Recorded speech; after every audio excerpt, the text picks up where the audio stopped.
Fala galera, beleza? Tudo bem com vocês? Bem-vindos a mais um vídeo aqui no canal. Nesse vídeo vamos falar de novo, sobre Libertadores. O Botafogo foi eliminado. Pois é, o Botafogo, atual campeão da América, atual campeão brasileiro, foi eliminado contra a LDU. E vou falar uma coisa pra vocês, não me surpreendeu nem um pouco. Quando saiu o confronto LDU e Botafogo, eu já sabia que o Botafogo teria que ter uma grande margem dentro do Engenhão para se classificar contra a LDU. Porque se ganhar só de 1-0, possa ser que a LDU ache um gol no segundo jogo e leve para os pênaltis. Possa ser que, como aconteceu, a LDU reverta o resultado. Por quê? Pelo fator altitude. A altitude é bastante complicada. E ontem a LDU chutou bastante de fora da grande área. Por quê? Porque chute de fora da área, para um time que não está acostumado com a altitude, é bem complicado. O Bahia passou por isso esse ano lá na Bolívia. A bola é muito rápida. O goleiro não está acostumado com essa velocidade. O time adversário, no caso o Botafogo, não está acostumado com essa velocidade. Só que eu acho que não podemos isentar também que o Botafogo fez uma péssima partida ontem. Péssima partida do Botafogo. O Botafogo deu 4 finalizações o jogo inteiro. Só uma em direção ao gol. No primeiro tempo, o Botafogo só deu 2. E no segundo, só 2 também. Péssima partida do Botafogo. E para mim, o Botafogo é eliminado por 2 fatores essenciais. O primeiro foi não ter feito uma margem de gols maior no primeiro jogo. Venceu só por 1-0. E aí, beleza, poderia ter segurado o empate no segundo jogo. Só que aí chega o segundo jogo e o Botafogo toma um gol aos 7 minutos. Nem para ter segurado ali uns 20 minutos, 25 pelo menos, ou tentar segurar mais a vantagem, não. Já tomou logo no início. E aí, quando você toma um gol logo no início, na altitude, o jogo tá igual, é muito provável que você seja eliminado. É muito provável que o time da casa, a LDU no caso, vai reagir no jogo. E para mim, um dos culpados na eliminação do Botafogo de ontem é o treinador, David Ancelotti, porque ele demorou uma eternidade para fazer mudanças no time, para fazer o time mudar de postura dentro de campo. Não só mudar de postura, como também fazer alterações no time. O Botafogo só foi começar a jogar bola aos 25 do segundo tempo, quando o jogo já estava 2-0, tarde demais. O jogo inteiro foi um massacre da LDU de Quito. Primeiro tempo, a LDU já começou botando pressão. E aí, aos 7 minutos, deixaram o jogador da LDU passar livre na lateral direita, cruzar na área, e aí a defesa do Botafogo se embananou toda, bate-rebate na área, e o Vidjamil é o nome do jogador, ele recebe livre ali perto da pequena área. Adivinha o que aconteceu? Sem marcação nenhuma, chute pro gol, a bola desvia no zagueiro do Botafogo e mata o John, 1-0 para LDU. E aí, como eu falei, você olhava para essa situação no jogo e você falava assim, tá tomando 1-0 da LDU, ainda temos 80 minutos de jogo pela frente. Você já perdeu a vantagem. Eu achava que o Botafogo ia ser eliminado a partir dali, tá? Eu achava que ia ser eliminado a partir dali. E o jogo continuou, a LDU metendo pressão, bombardeando o gol do Botafogo. A LDU mereceu se classificar ontem.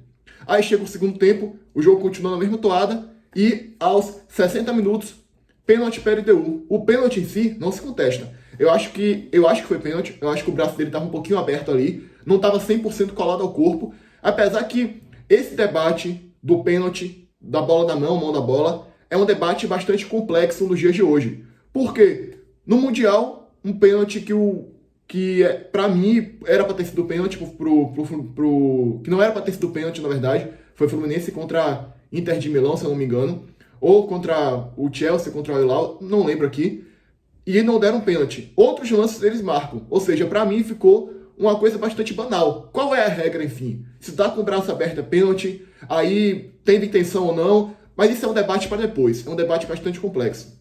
Deram pênalti para a LDU, na minha opinião tava com o braço um pouquinho aberto, só que antes, no escanteio, teve uma certa polêmica ali, se foi escanteio, se não foi escanteio, e aí a LDU fez 2-0 com o Al-Zugaray, de pênalti a 60 minutos. E aí o Botafogo, a partir daí, a partir dos 70 minutos de jogo ali, 25 do segundo tempo, começou a jogar bola, começou a reter mais a posse, começou a envolver mais o time da LDU, começou a atacar mais, mas não conseguiu reverter o resultado, não conseguiu fazer o gol, que levaria o jogo para os pênaltis. Ainda teve uma coisa, aos 83 minutos, o jogador da LDU foi expulso. Ele faz uma falta que ele vai com a sola do sapato e é expulso de campo. E aí o Botafogo não aproveitou a chance de jogar com um jogador a mais, só que também, no final do jogo, faltando 7 minutos, já era tarde, né? A LDU sentou no resultado, conseguiu segurar bem a equipe do Botafogo. O Botafogo também não teve uma chance claríssima de gol. Teve uma, na verdade, ali aos 88, que o jogador do Botafogo recebe na pequena área, um belo lançamento, e desperdiça a chance. Só que a LDU conseguiu reter bem ali, conseguiu segurar bem o jogo, e passou, e merece passar. Classificou com méritos porque aproveitou a altitude, aproveitou o seu mando de campo, e classificou o Botafogo, coisa que o Botafogo não fez quando jogou no Engenhão. E agora a LDU pega o São Paulo, e atenção, hein? A LDU eliminou o Botafogo, que é o atual campeão da Libertadores, atual campeão do Brasileirão, e tem um elenco muito bom, tá na primeira prateleira do Brasil hoje. Agora pega o São Paulo, que na Libertadores é outra história, porque na Libertadores você poupa no Brasileirão e bota o time para jogar na Libertadores, e aí você pode ter um resultado bom. Acho até que o São Paulo é favorito a passar da LDU. Só que se a LDU eliminou o Botafogo, que para mim o Botafogo é melhor do que o São Paulo, pode eliminar o São Paulo também. Ainda mais se o São Paulo vacilar como vacilou contra o Atlético Nacional. Vale ressaltar aqui, o São Paulo deu muita margem para o azar, quase foi eliminado pelo Atlético Nacional, um jogo que estava controlado. Então, a LDU pode passar do São Paulo sim. O São Paulo precisa fazer o seu papel no Morumbi e quando for jogar lá, tentar segurar mais a vantagem, não tomar o gol logo no início. Não repetir os erros que o Botafogo cometeu. É isso que vai fazer o São Paulo passar da LDU, se o São Paulo for classificar. Para mim, o São Paulo precisa ganhar por uma margem boa no Morumbi e quando for jogar lá, segurar o resultado o máximo de tempo possível. Se puder meter um 3-0 aqui, tá ótimo. E agora, vambora pro chaveamento da Libertadores. Vou falar uma coisa para vocês, tá? Eu não me surpreenderia se a dinastia brasileira acabasse na Libertadores esse ano. E para um time que disputa a vaga do Mundial, o que eu digo é, por exemplo, Flamengo, Palmeiras, que chegam todo ano ali na semifinal, na final, mesmo que não seja campeão da Libertadores, pode ir pro Mundial ali, se chegar na final todo ano, na semifinal todo ano. Se não for campeão, é melhor que o time de fora vença. É melhor que, sei lá, um Vélez vença, não vai vencer, né? Um Racing vença, uma LDU vença. Vale lembrar, a LDU é o terror dos times brasileiros. Venceu o Fortaleza na final da Sula, 2 anos atrás, e agora vence o Botafogo e pode passar do São Paulo. Para mim é um confronto bastante equilibrado, com um pouquinho de favoritismo pro São Paulo ali. Então, a LDU, vamos lá. O River pega o Palmeiras. O Palmeiras é favorito? Até acho.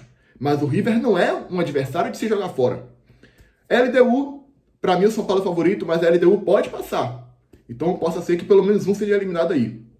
E aí tem Estudiantes contra o Flamengo. Estudiantes não é um grande time, mas não acho também que vai ser uma baba, não. Eu acho que tem jogo aí.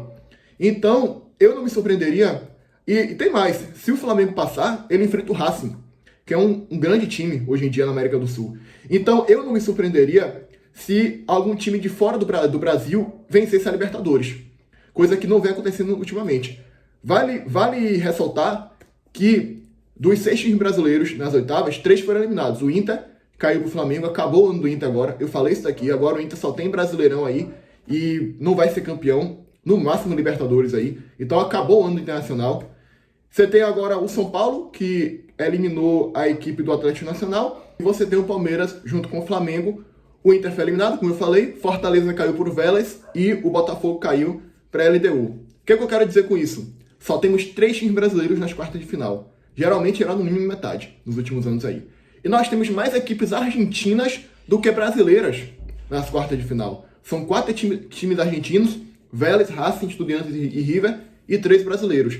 Virou praticamente um torneio Brasil-Argentina aí. Inclusive, na chave do Flamengo, o Flamengo está disputando aí um campeonato argentino praticamente, uma clausura aí, uma apertura.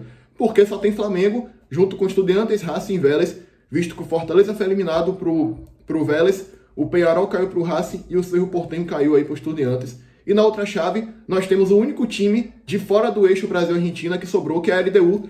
E eu não subestimo a LDU não, tá? Eu acho que a LDU pode chegar na semifinal aí, pode até chegar numa final, quem sabe, porque a altitude conta bastante. E é aquilo, mesmo a LDU não sendo a favorita, mas não é um Vélez da vida que você olha e fala, não tem chance nenhuma. Não, pode acontecer uma zebra ali, a LDU pode chegar. Então, eu não me surpreenderia, eu acho que a nossa dinastia pode ser quebrada esse ano, tá? Não me surpreenderia se um Racing fosse campeão, se um River fosse campeão. Pode acontecer. Futebol pode acontecer. E não vejo também os times brasileiros aí como ultra favoritos, não. Bom, régua passada aqui. Vou falar rapidinho sobre a Sul-Americana. Não estou acompanhando a Sul-Americana, tá? Eu sou um cara que eu só acompanho competições de primeiro escalão. Então eu só acompanho a Série A, raramente eu acompanho a Série B. Ano que vem eu vou ter que acompanhar porque o Fortaleza pode ser rebaixado, o Vitória pode ser rebaixado, o Sport pode ser rebaixado. e eu me comprometi aí de cobrir os times do Nordeste, né? Então, vou acompanhar ano que vem a Série B provavelmente, porque pelo menos um desses três aí vai ser rebaixado. Mas geralmente eu só estaria acompanhando a Sul-Americana se o Bahia tivesse. Mas o Bahia foi eliminado, então eu só acompanho a Libertadores. No máximo acompanho uma Europa League ali de competição de segundo escalão. Enfim, né? O Fluminense passou da América de Cali, o Fluminense deu uma aula no Bahia sobre como se classificar contra o América de Cali, né? Venceu os 2 jogos, que vergonha, viu? Que vergonha, seu Rogério Ceni, que vergonha pro time do Bahia, que não conseguiu vencer nenhum dos 2 jogos com o América de Cali. Uma postura ridícula aqui na Fonte Nova, que vergonha. Agora pega o Lanús, duelo equilibrado ali, o Fluminense pode classificar. E o Atlético Mineiro, achei interessante porque o Atlético Mineiro pega o Bolívar, 4.000 metros de altitude, hein? 4.000 metros. O Atlético Mineiro é muito superior ao Bolívar, não tem o que contestar. Mas se não fizer o resultado aqui, na Arena MRV, se não meter ali uns 3-0, vai sofrer na altitude, tá? Porque provavelmente o Bolívar vai vencer na altitude. É bastante complicado jogar lá, cara. É muito difícil. Então, só agora, voltando para a Libertadores aqui, para fazer outra análise. É o seguinte, como eu venho falando, para um time que pode ir para o Mundial, eu já falei isso daqui, né? Para um time que pode ir para o Mundial, que chega na semi, na final, é melhor que o time de fora vença. Se você não for campeão, é melhor que um time de fora vença. O Racing vença, a LDU vença, porque você pode se aproveitar e pegar uma vaga pro ranking ali. Se 2 times brasileiros vencerem, aí você tá fora, mesmo que você fique com um bom ranking aí. Para quem está na luta por Libertadores e não tem tanta chance assim, de não chega tão longe geralmente, não tem tanta chance pro Mundial assim por ranking, é melhor que o time brasileiro vença. Minha torcida é pro Palmeiras ou pro Flamengo vencer. Por quê? Por motivos óbvios. O Bahia disputa a vaga na Libertadores, está em 4º lugar. Se o Palmeiras e o Flamengo, um dos dois vencerem, abre a 5ª posição. E o Bahia teria mais chance de classificar ali. Na Copa do Brasil, se o Bahia não for campeão, aí eu já não sei. Vamos falar um pouquinho da Copa do Brasil aqui agora. Se o Bahia não for campeão, é melhor que o Cruzeiro seja campeão. Só que eu não sei se eu torço para, sei lá, o Cruzeiro passar, o Botafogo passar, porque aí se eu não for campeão, o outro que seja campeão aí vai abrir vaga, ou se eu torço para só dar zebra aí, para o Atlético Mineiro passar, para o Atlético Paranaense passar do Corinthians, para o Vasco passar, porque aí ficaria fácil para o Bahia ganhar, né? Só que aí se o Bahia não ganhasse, um time de fora do G6 ia ganhar, e aí complicaria um pouquinho mais a nossa luta por Libertadores ali. E na Sul-Americana, chaveamento aí para vocês, a minha torcida é pro Fluminense. Claro, porque o Fluminense, nesse momento, no Brasileirão aqui, é o 8º, 7º colocado, se eu não me engano, não tá no G6, mas vamos lá, se o Palmeiras vence a Libertadores, se o Bahia não vencer a Copa do Brasil e um Cruzeiro vencer, ou um Botafogo vencer, já abre mais 2 vagas, e aí o 8º colocado vai também. Aí o 8º colocado seria o Fluminense, abriria mais uma vaga, até um G9 poderíamos abrir aí. Então, claro, tomara que o Fluminense ganhe a Sul-Americana, tomara que o Bahia ganhe a Copa do Brasil, se não for o Bahia, que seja o Cruzeiro, que seja o Botafogo, e tomara que Palmeiras ou Flamengo vença a Libertadores aí, para poder a gente ter mais vagas abertas aí, mais chances do Bahia ir para a Libertadores, eu espero que de forma direta, tá? Então, esse foi o vídeo aqui, galera, falando de Libertadores, um pouquinho aí da Sul-Americana, e esse jogo do Botafogo aí, uma partida patética do Botafogo, eliminado para a LDU, e agora restam 3 times brasileiros aí na disputa da Libertadores, o São Paulo, o Palmeiras e o Flamengo, e na Sul-Americana restam aí Fluminense e Atlético Mineiro. Eu acho que a final tem até uma boa chance de ser esses dois aí. Aguardar para ver. Se você gostou, se inscreve no canal, deixa o seu like, comenta, compartilha e até o próximo vídeo. Fui!